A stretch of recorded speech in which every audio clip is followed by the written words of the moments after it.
Good day. Welcome to Student Success in 2023, the CIO perspective. We're all excited for you to be here, and we're going to start in about 2 minutes as we let more attendees into the webinar. So just hold tight for about 2 minutes and we'll get kicked off.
Okay, we're at 2 minutes past the hour, so we're going to get started and begin our discussion today around student success in 2023, the CIO perspective.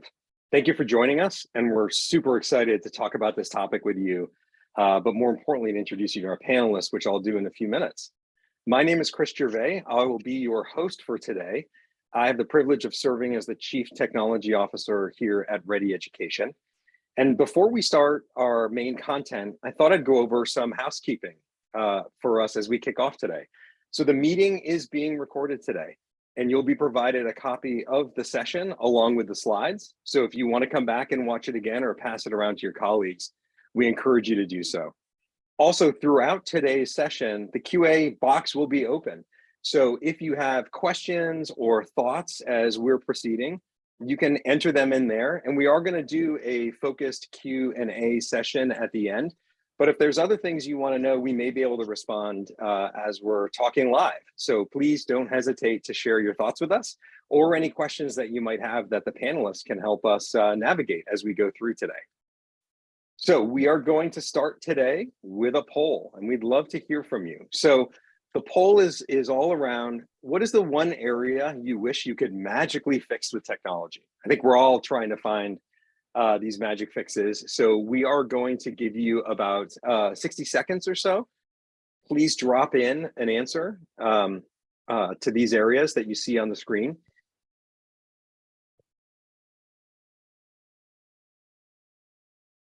I think we'll be surprised if nobody has an area they think they can magically fix with technology.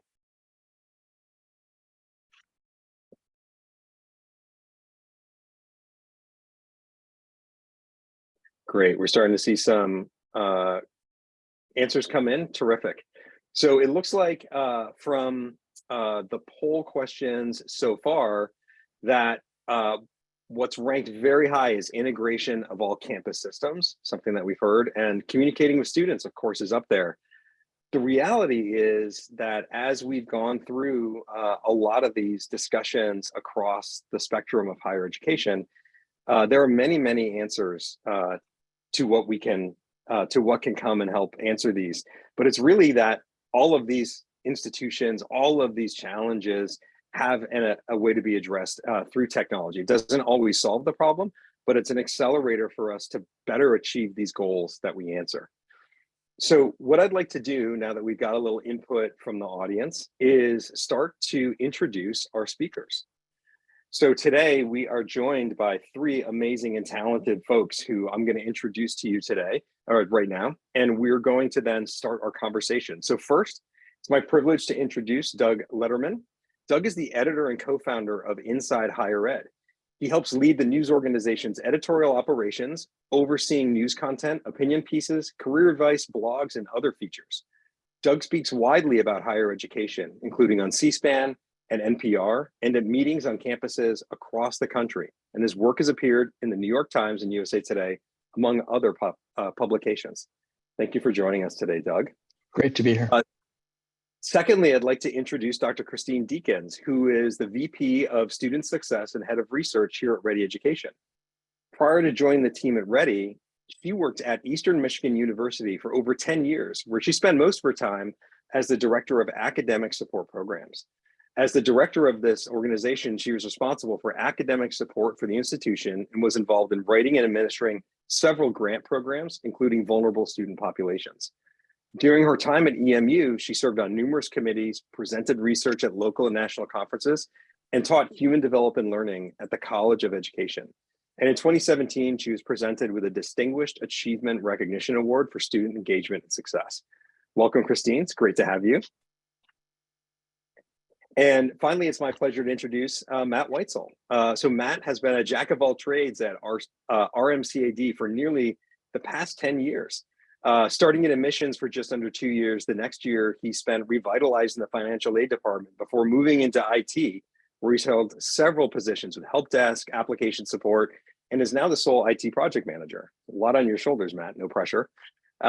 There's never a shortage of problems to solve for the best student experience through tech collaboration and innovation within the higher education space. Rocky Mountain College of Art and Design has proven to be a wonderful place to explore and develop for the future landscape of post-secondary education, specifically in the exciting degree programs of art and design. Matt, awesome to have you here. Thank you so much for joining us. Yeah, thanks for having me. Excellent. All right. So here's what we're going to cover during our time together today. So we're going to touch on a lot of the important industry trends based on the response of 175 CTOs and CIOs in higher education through the Inside Higher Ed publication work that Doug did in concert with Hanover Research. Together, we're going to talk about what these trends mean for student success in 2023 and beyond, and why some tech investments fail to meet expectations, and how to ensure students have the tech solutions they need to succeed. And finally, we'll continue to address how technology can be used to improve student success as we're talking, and as you hear from the experts that we've gotten together here today. So a few things to set us up. We realize that starting 2023, but that through the past few years, institutions in higher education across the country are facing numerous pressures from a variety of sources. And we've done some work with Gartner, a research firm based here in Boston, who, as you may or may not know, does enterprise level research on technology and operating models. And this is what they've published around some of the top pressures facing higher ed in 3 different categories: business model evolution, how the learning environments and student experience are changing and adapting, and what the future of the operating models look like. And while I won't cover every single topic on here, I'm sure that many of these resonate with all of you out there, where you've either in your own departments, you've started projects against these, or in working with your management, they've discussed the need to start these, and your groups are now accountable for kicking these projects off and defining them and executing them across the organization, knowing that there's a variety of interconnective points between your teams and other teams, especially when you talk about business models, needing to apply technology to help with recruitment and enrollment, or looking at new ways the learning environments will continue to adapt around tools for both on-campus and hybrid experiences. And then certainly just from operating technology platforms at scale on campus, things like zero trust security and how to retain your staff are important topics that we know quite a few organizations are dealing with. And as we move forward, we know that CIOs are being asked to transform the way they do business in the face of certain uncertainty, things like, what does enrollment look like and how are our predictions coming out? How does that impact our budgets?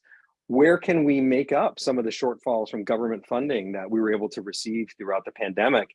and still grow and provide those wonderful student experiences.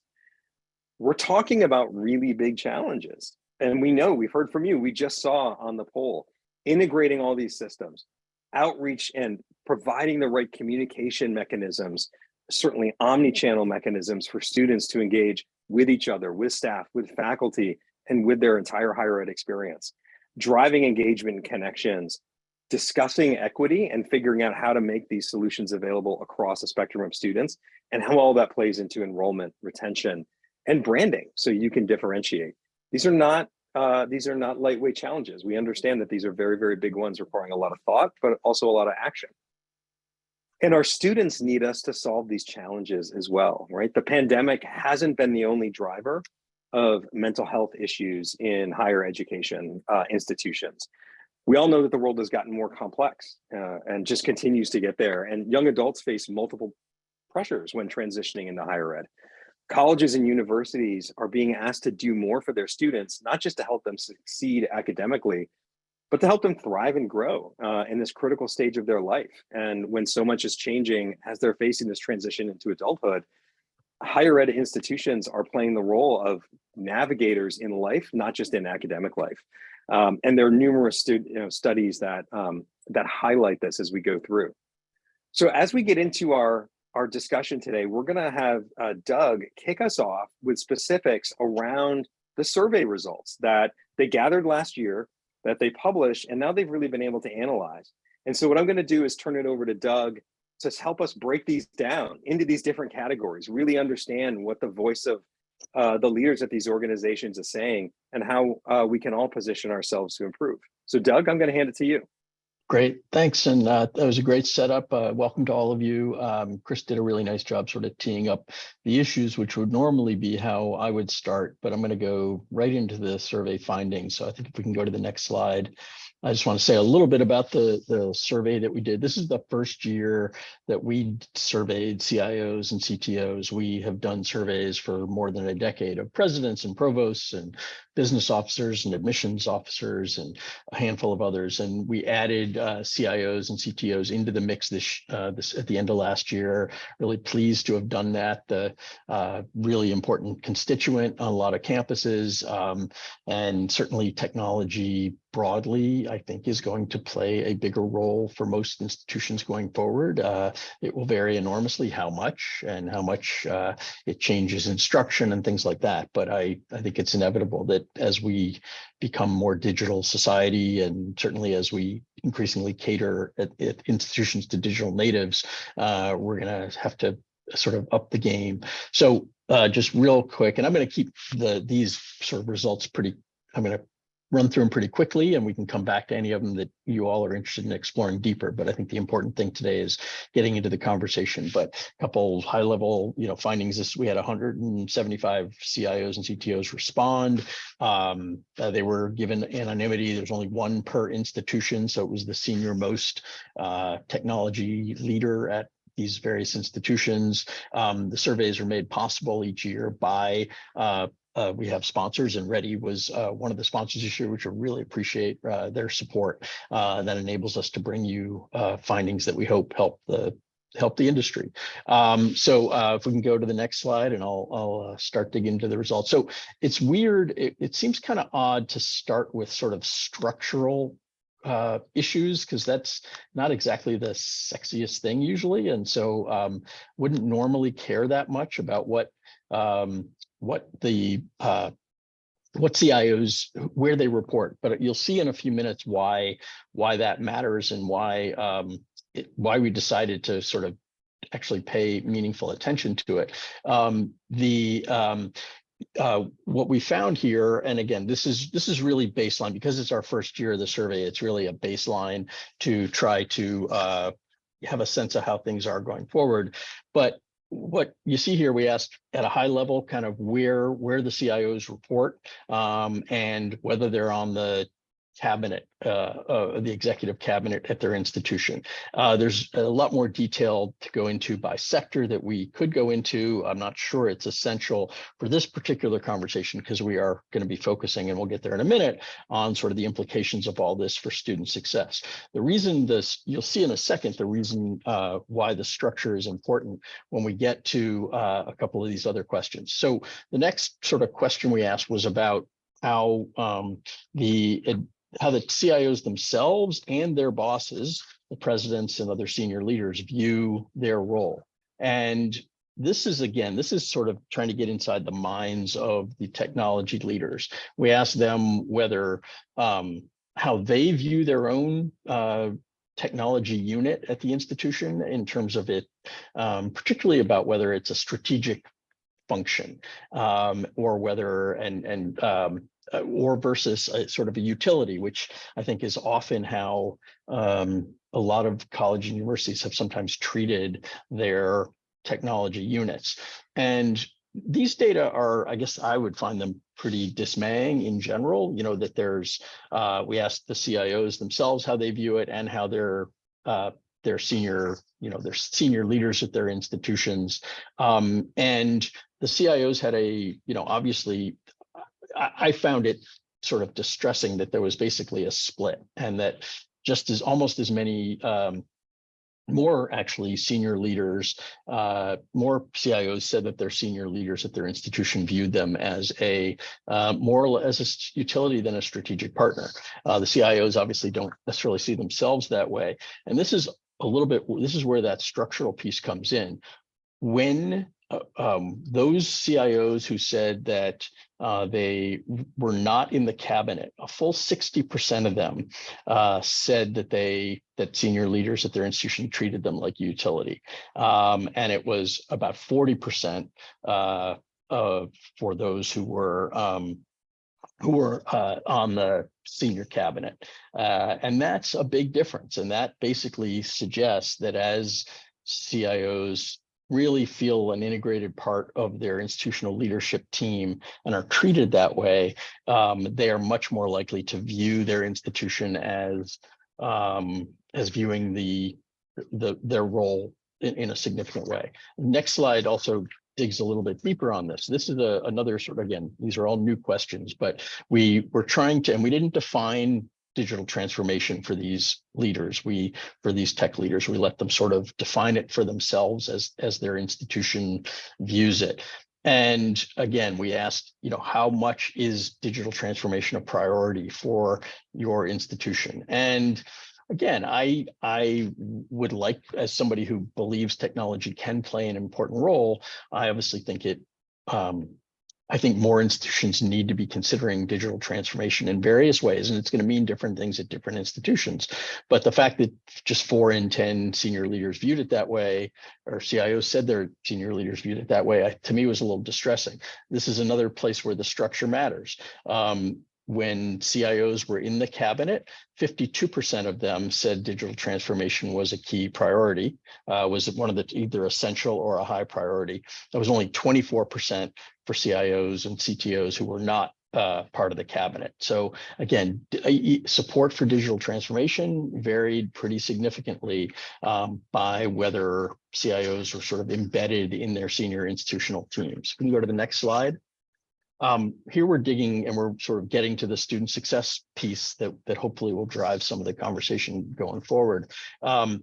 When we look at, in terms of digital transformation, we asked sort of what the reasons were.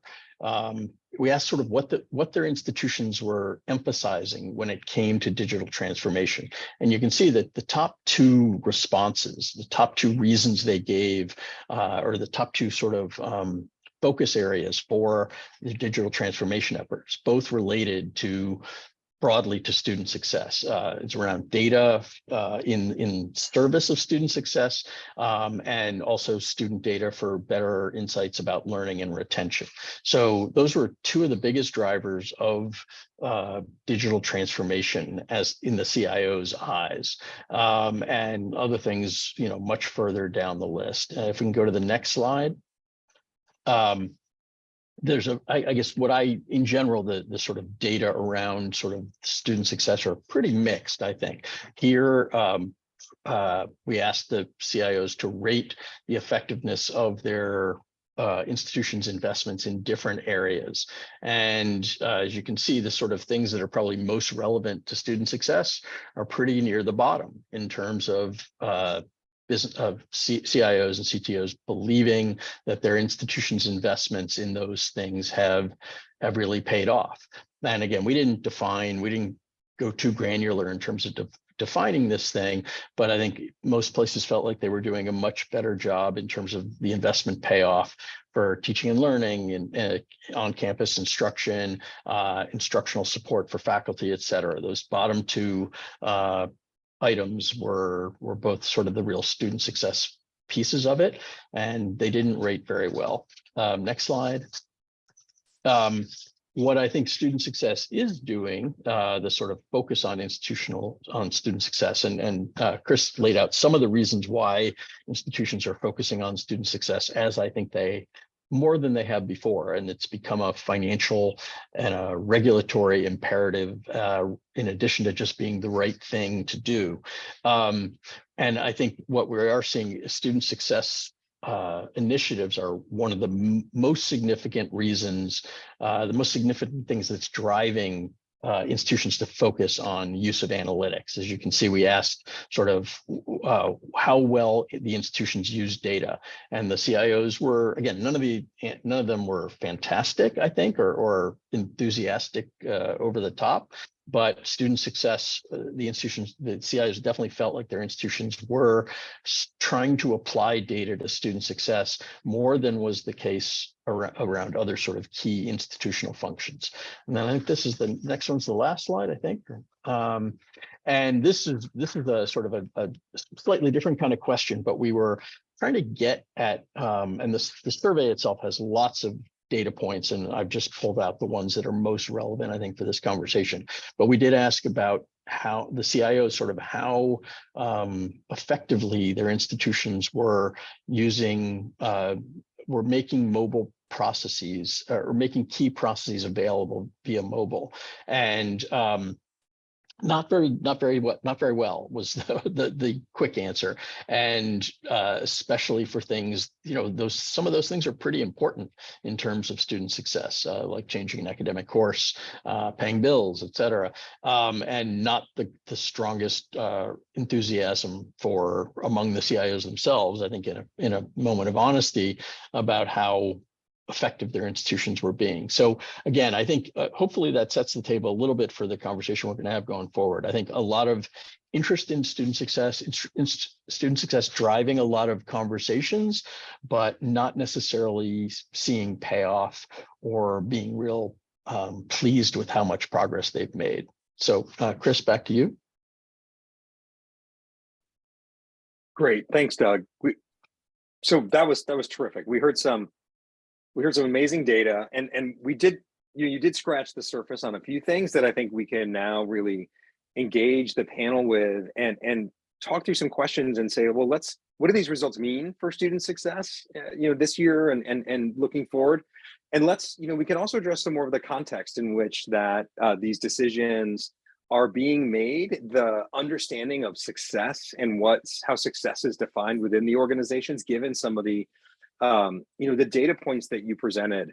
So let's go ahead and just transition into our first question. And what we're going to do is we're going to put the question up. I'll introduce us here, and then we're gonna go back to just see the faces of the panelists here, so that we can have some more engagement. But with what we just learned and what we just heard, and Matt, maybe I'll call on you to help kick us off here, given that you've had such an incredible broad tour of duty in different roles and been able to see so many different aspects of how to actually operationalize and drive some of these tech investments that have been made over the years. What's underlying this? Why have some of these investments not met these expectations around student success? And given some of the topics that Doug introduced around structure, perception of the organization, what are some ways that we can help the folks on this webinar address that going forward? Yeah, thanks, Chris. That's a It's a heavily loaded and complicated question to answer. It is. And especially to be the first one to try and pick a direction to help guide this. But I think Rocky Mountain College of Art and Design, we're a smaller school. We're about 2,000 students right now. And so when we see a tech investment come down the pipeline through change management or things of that nature, typically the problems that we see that lead to them not meeting expectations is stakeholder understanding, stakeholder buy-in, siloed conversations and decision making through various different committees and meetings and all of those things that we all love so much, the bureaucratic layer where there's communication breakdown. And so it's actually funny because a tech investment will fail because a previous tech investment is failing. And that's built around things like the ERP model that you strive for and the communication mechanisms, whether that's email, chat, text, people utilizing different things, channels not clearly laid out for everybody to fully understand. And so for us, it typically lands on a faulty discovery and a loosely pieced together implementation of the tech investment that leads to it not meeting expectations. And that's simply because the product has an amazing capacity to deliver, but people don't understand the full capacity. And then by the time it is implemented, nobody quite knows what to do with it because they were either phased out, they weren't properly communicated with, they weren't in the accountability matrix, things of that nature. So I hate to make it a little bit messy like that to land it and pass back to you all for your thoughts as well. But typically that's what I have seen through the myriad of experiences and departments at my time here at RIMCAD. That's great. No, I think that on the ground reality is part of what we need to talk about here, right? And understand that there are a number of factors that impact that. Christine, given your experience, both, inside of a larger organization, but also being able to now work across many, love to start to hear your perspective on this too. My thoughts align very much with Matt's. I think a lot of these projects get started and they don't have the right people at the table, and they don't do enough discovery so that they know what problem are we really trying to solve, and what are our goals, how are we going to go about this, and then they don't bring the right people to the table. And one of the biggest things that I think we missed the boat on is including students in those decisions. So frequently schools do things to students and don't include them in the decision making. So they're not thinking about how are students really going to use this tool? What are their needs? Have we asked them what they need? And then lastly, the other blocker is, especially as you get into large organizations, the silos are just so politicized and territorial, and the lack of communication, really, it's difficult to have an effective rollout of a solution that is cohesive across units on a campus. That's a great point. Again, we'll come back to, Doug, you brought up I love that you started the data with structure, right? And you can start, with any large organization, as many of the folks joining this webinar are, the structure, how you're set up, incented, how projects are championed, resource prioritized, really can have a very meaningful impact, right? And maybe if there's any other data that you would want to discuss on that thread as it relates to, how does that set up expectations around the tech investments, and can anything ever live up to it, right? Yeah. No, I think that's this survey in particular focused on one element of the structure, which is there were some other questions about who reports up to the CIO and what they're responsible for. What I included in this slide, the slide I included in here, focused on sort of access to and engagement with leadership. And that's a very important thing, because I think especially when we're talking about a function like student success, there is a lot of messaging that either does or doesn't come down from the top, and the leadership is important, but it's only a small piece of the puzzle. And I think if anything, we've learned over the years that sort of top-down technology dictates don't work, or certainly aren't destined to work, or that is maybe important, but it is insufficient. And there is a lot more of it. And then I'm probably thinking especially on anything that involves the academic side, where if there it is a lot about the things that Matt and Christine were both talking about in terms of buy-in, and it's also training. It's also so there is so much work that I think it requires, and it's about reward structures. I mean, I think one of the most interesting developments that I'm seeing unfold right now is that we are asking way more of the typical instructor than was true 5, 10, let alone back in the Stone Age when I was in college, in terms of what the professors are expected to do, and the expectation that student success is part of their job. And at many institutions, they're not rewarded for that. So it's a combination of support, rewards. The other thing I would just mention, it's less related to structure, but I think it's related. You talked, one of the early points on your slide was about sort of burnout. I think there's technology overload, people being told again and again, oh, this is going to make your job easier. Well, maybe. But if it's another thing I have to learn, if it's another thing I'm responsible for, if I'm not trained well in it, I think there's so much of this. It's almost never about whether the technology can be helpful or is good enough. It is way more about whether people have been, as Matt was saying, whether people have been sort of engaged to think about how it's going to help them, are convinced that it's going to solve their particular problem, and then are sort of teed up to succeed with it. Well, maybe let's stay on this thread for a little bit longer, because I think it's important to understand that, as everyone's articulated, just introducing pure technology generally doesn't solve a problem in this domain for anybody.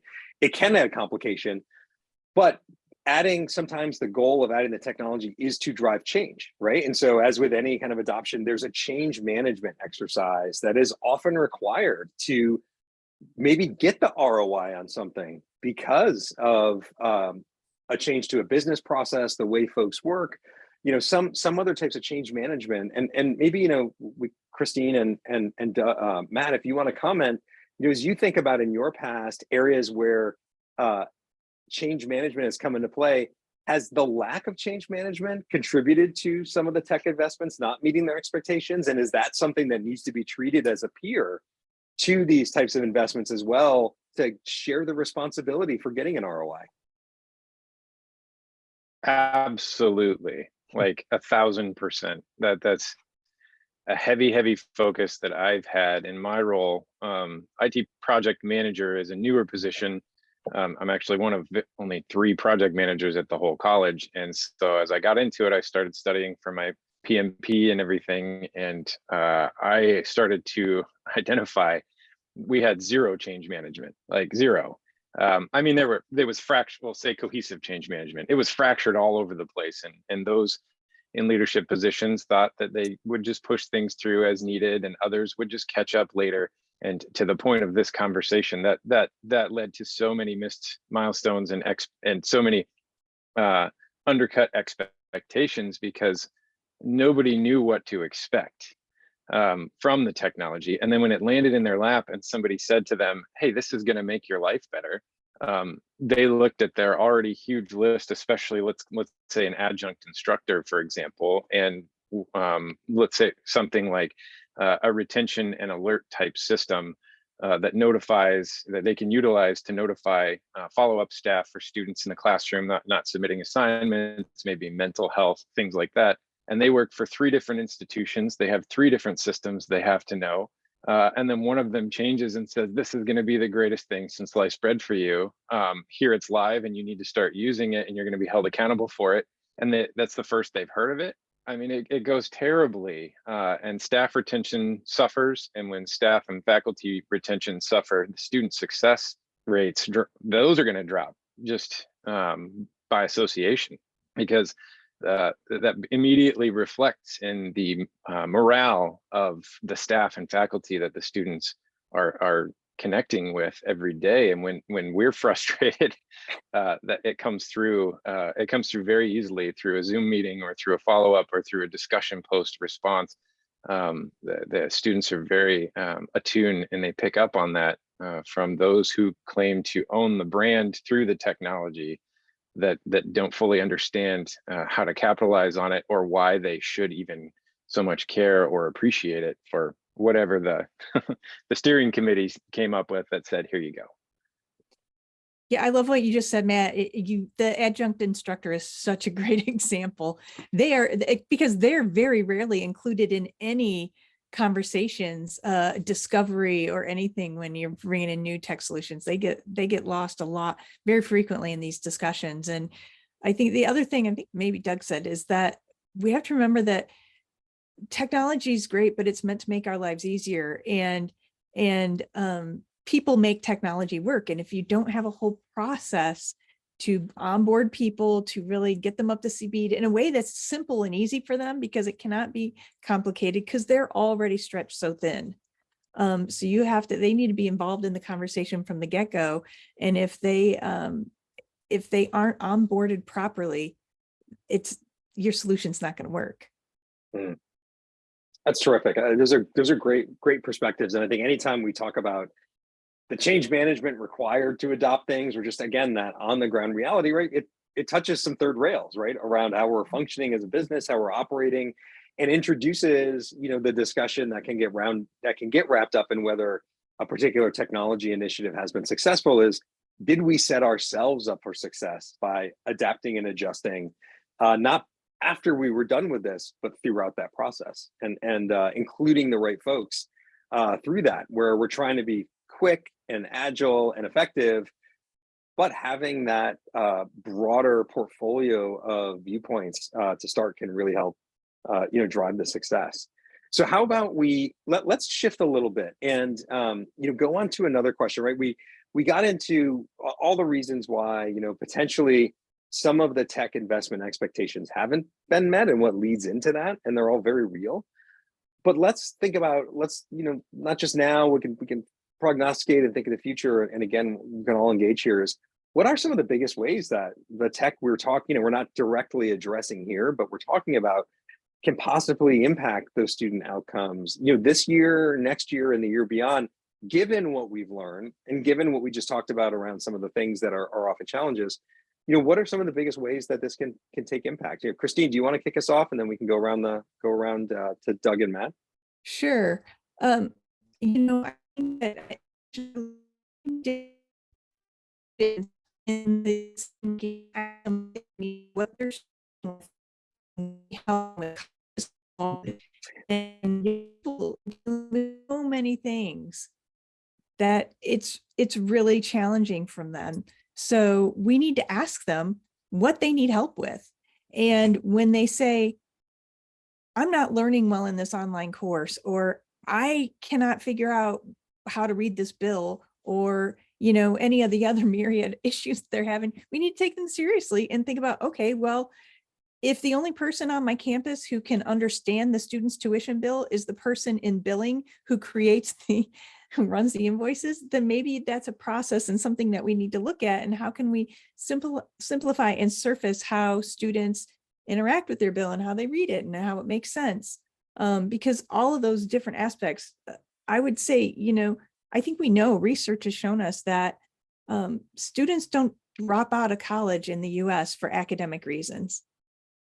The vast majority of reasons why they drop out have to do with finances, mental health, well-being, I feel disconnected, all of those sorts of things. And technology can play a really critical role in all of those other issues. That's great. Yeah, and the we touched on earlier the challenges that students are facing at this critical time, and just getting access to all the right information at the right place with the right context and easily. So it's not a, it's not an egg hunt and it's not a choose your own adventure, but it's a guided experience. Are places where great technology can impact. It is. Matt, oh, sorry, go ahead. I was just going to say, and we need to make sure it's simple for students, but we also, I think a lot of times, administrators, we're older, we're significantly older than the students that we're serving. And so we may be intimidated by solutions. Maybe we're not comfortable navigating things on our phones to the degree that our students are, but that's the world that they've lived in. And so we can't expect them to completely upend their ways of knowing to do something completely differently once they get to campus. Matt, what do you think?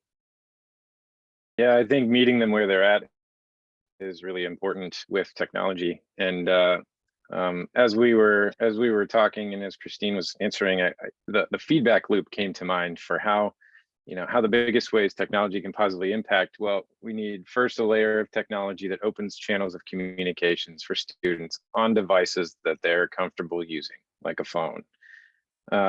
Secondly, through that communication that gets them through a course or a semester, let's say, then they need feedback opportunities. So something that we have invested in recently is student satisfaction surveys. So survey technology, something that's simple to use, that students can also very easily use, because there's a whole psychological study behind surveys and how to get people to answer questions, as Doug is probably very, very familiar with. And so with students to get appropriate and actionable feedback, that has to be a great technical solution there, that's easy to use, et cetera.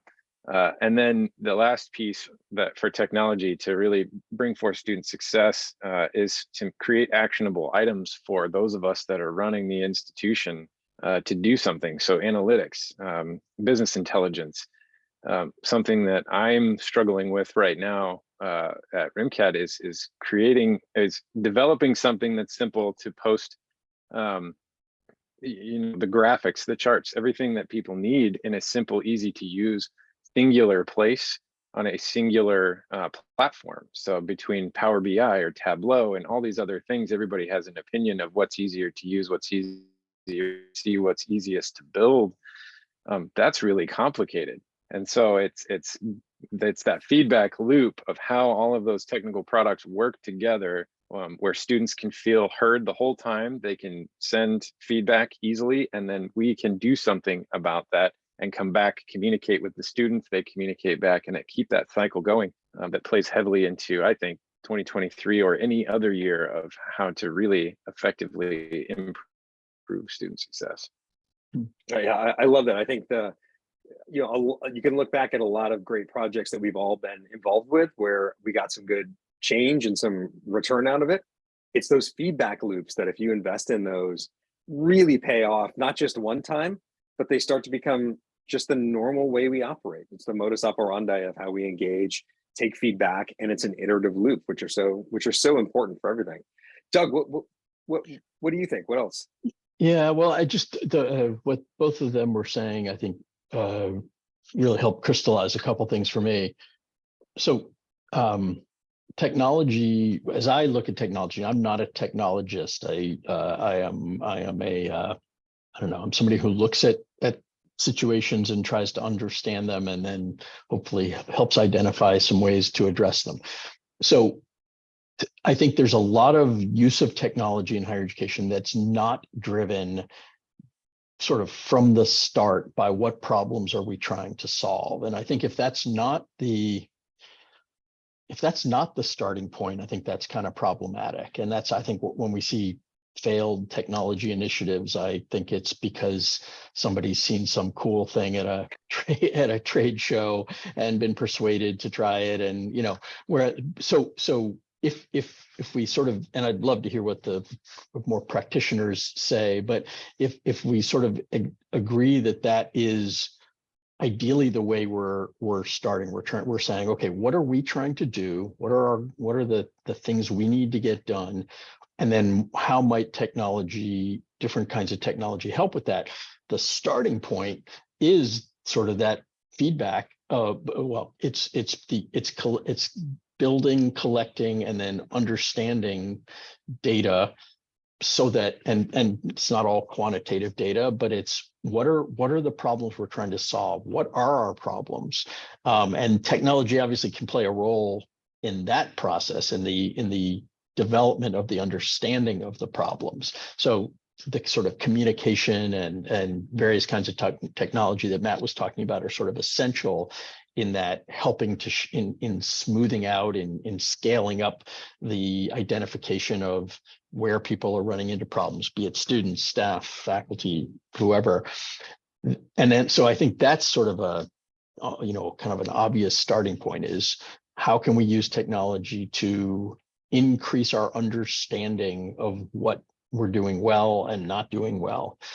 And then that obviously leads to a whole other set of questions about which technologies might help solve those problems. So that's kind of how I think about it, based on, again, flowing off of both Chris and Matt's good thoughts.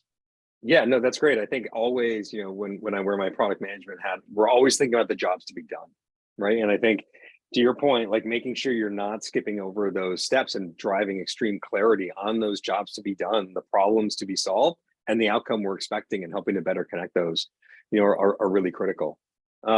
It's a natural transition into, one final question, but I guess, Christine and Matt, anything else on this, particular topic you want to address around, what are some of the other areas that, biggest ways tech will impact student outcomes? Well, one thing that we haven't talked about, and that Doug made me think of, is that one of the things that I think is somewhat common, or becoming more common at larger institutions, is that because they're siloed and so compartmentalized, individual areas get frustrated by lack of movement and they want solutions. So they go out and purchase stuff on their own. And then you end up with an institution that has so many tech solutions on the campus, and the students get confused about what they're supposed to use for what.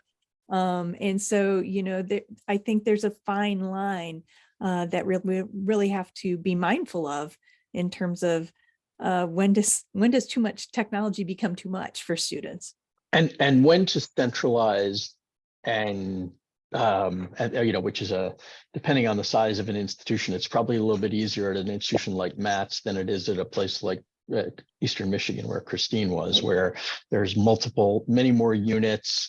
They have a fair bit of independence, et cetera, et cetera. And but you get those 7 different, the question that when in that first poll, the sort of uniting and stitching together of a lot of disparate sources of data, a lot of different disparate operating systems, et cetera, and so I think, and yet centralization can be controversial also, because people don't like to lose control. But I think those things are interconnecting. They do. It's a great point. And as we think about, we want to get to some questions that have come in from the audience, which has been great. We have one kind of wrap up question to get to here. I think what you all talked about really addresses this kind of last formal question that we have, which is, what can we do to ensure students have the tech solutions that they need in the future, right? And so, you just hit on there's some interesting concepts of, when do we centralize, or where is it okay that we're federated, but we just really want to be able to share data? How do we pull the students into this loop so they're digital natives, they're digital consumers in a way that we all aren't, as much as I like to pretend I am?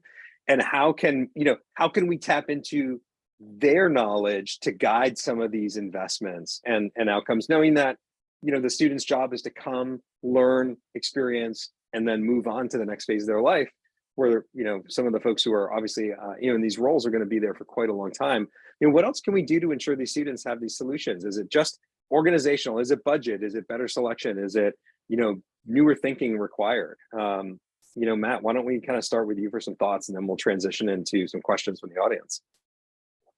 Yeah, I'll speak selfishly from the IT department. Doug, I think one of your questions was around utility versus strategic partner for IT. And when the word budget comes into picture, um, give us more money. IT, we struggle, and I don't think we're alone across the educational field or any other industry for that matter. That if we can find ways to better connect with executive leadership and help them understand that the IT department is a strategic partner, it's not just a utility department that gives them computers and phones, and make sure that when those things stop working, they have someone to yell at. I think if we can come alongside and say, hey, look, the business vision that you have, we are aligning with it, but we have some stipulations, we have some regulations, we have some things we have to stick to, like the GLBA amendment that just passed, cybersecurity. These things are really important and they're really expensive.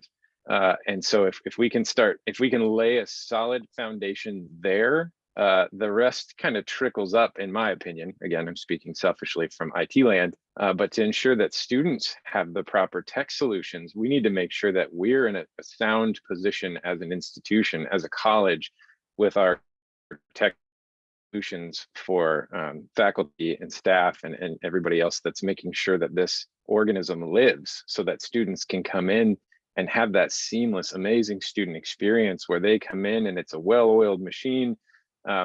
We have top tier technology in the classroom and on campus and in the computer labs.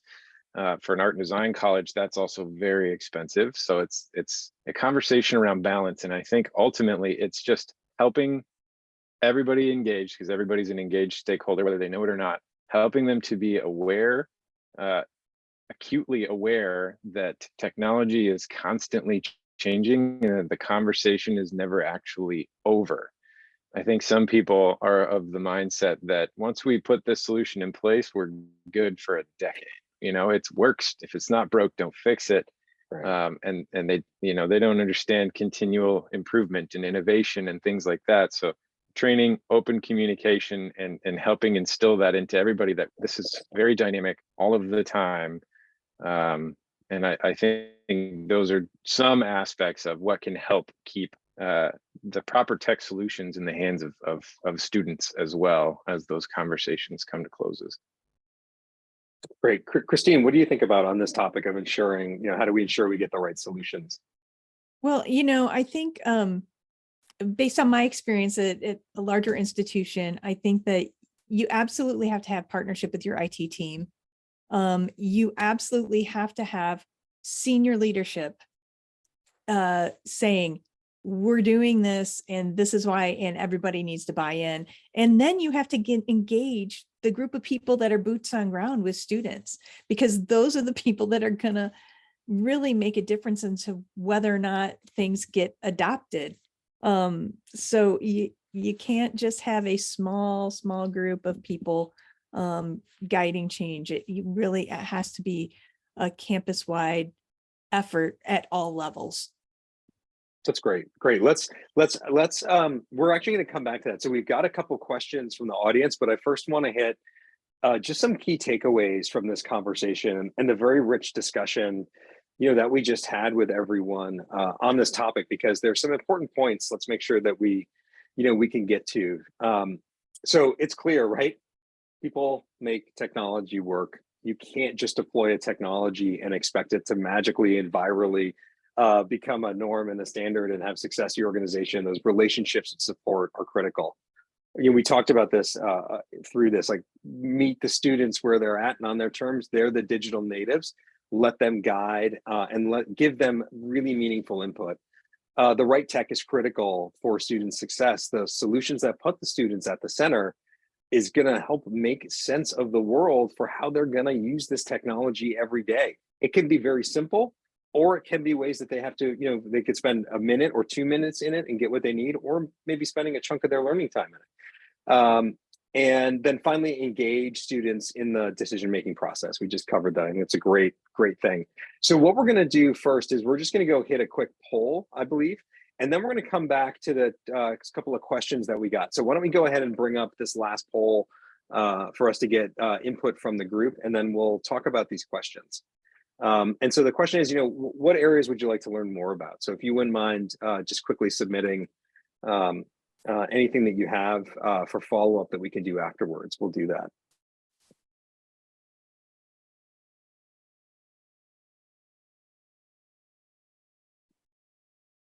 Great. I see we're getting responses rolling in, which is terrific. So, what I thought I'd do while folks are wrapping up their responses and looking at the clock to make sure we have time, we've got 2 questions here that I thought were really great out of the pool that I thought we just posed to the group quickly. So Chris is asking us, what has been the more efficient communication model through those silos? You all just talked about some silos in the organizations, right? To get everyone on the same page. Is a bottom-up approach better? What do you think? Matt and Christine, given that you live and have lived in those, are there more efficient communication models to drive that, to drive that alignment? I can speak to my experience. I can tell you that at my institution, the people that were boots on ground at the lower levels, the coordinators, the lower level administrators actually were the ones that they communicated across silos better than anybody at a senior level did. And they have friends at different departments. And so getting their help and getting their buy-in from the get-go is really important. But that being said, you absolutely, I personally think it's impossible to have anything be successful, regardless of what kind of initiative you're trying to do, without your president or provost or both being at the helm saying, this is what we're doing, and presenting the vision and laying out the case for why we're doing it. That has to happen. Matt, what are your thoughts? I'll echo that almost to a T. In the 10 years of RINCAD, we had some executive turnover on the president level a few times. And so we saw different management techniques come in for communication models. And the one by far that was most effective, the catalyst was the president. The catalyst was the senior vice presidents coming in, meeting the department manager level tier at where they were, communicating the importance and why we're doing things, and then letting that disseminate down. So it's sort of a top down and then bottom back up. And so it's a little bit of both. But yeah, to Christine's point, it's got to start at the top to help drive, the engagement and the buy-in and the excitement. And then it takes the rest, the ones that have friends in multiple departments, then to communicate with each other and say, hey, you know what, I'm going to buy in on this. We're going to, all right, cool, let's do this. We'll talk about it with everybody in the next, staff meeting and things like that. And that helps get through those silos more effectively than one or the other alone, by far. All right, that's great. And maybe if we can take just a 30 seconds or so, we got one more question from Anne-Marie. How are we addressing access needs? How can this be addressed as a core requirement? I don't want to put words into your mouth, Anne-Marie, and not just a retrofit for tech solutions, right? So does providing better access, is that something that actually can be layered on top of existing things? Or is it a core requirement that you now need to put on every single student success and student facing technology that you're going to go with? So again, is there any quick takeaways around how you think about addressing the access need? Christine? If we're talking about access in terms of making sure that all of our students have access to get onto their online courses and be able to do the things that they need to do to be a student, I think that higher ed has been really slow to come to the game. It's been like turning a steamship in a bathtub. They go forward, they go back, they go forward, they go back, right?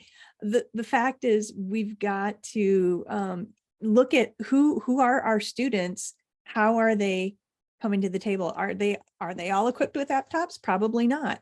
Do we have a significant percentage of our student population whose primary source is their smartphone? And if that's the case, what tools do we have? What do our systems work with that technology? If that's all they have to access, and to be honest, it's been my experience as I've been out on the road and meeting with other colleagues too, that by and large, a lot of schools have pulled back on their tech labs. So when you think about how many, we're investing less and less, if we're investing less and less in computer labs, but still have systems that only allow access to them, or good access or good experiences through a computer, then we really are limiting what our students are going to be able to do. So we look at what they have access to, and then we need to adapt. We have to adapt. Great. Matt, and any closing thoughts on that question around the access component? Yeah, I was trying to understand the definition of access there as well, because I think that showed up in an earlier one of our conversations. But if it is just general access to the technology that they need for students to succeed, to Christine's point, yeah, we have to get creative. At a premier art design institution, we can't compromise on a lot of it. They absolutely have to have bare minimums for certain pieces of technology, or they will not succeed. Oh, disability access. I see that came through. Yeah, with regards to disability access, yes, we absolutely have to pay very, very close attention to ADA compliance. And for students to have that sort of access, we have to build a full catalog of product solutions and or self-help materials for already existing things like internet browsers, things that are inbuilt in those already, operating systems, things are inbuilt there, and then have the capacity to train and come alongside those students with disclosed disabilities. And that's something that RIMCAD we very, very heavily focus on. But yes, it's communication, it's automation, it's all of the tech solutions built into those students being able to disclose and then to have the support that they need. And I know we're at time, so I won't elaborate too much farther there. That's great. It's definitely a multi-layered topic around access and equity of access to all these solutions. So with that, thank you all of you who joined us today. We hope you enjoyed the conversation, the discussion, the data, and the points. And Doug, Matt, and Christine, thank you so much for the conversation today. It's been wonderful. Absolutely.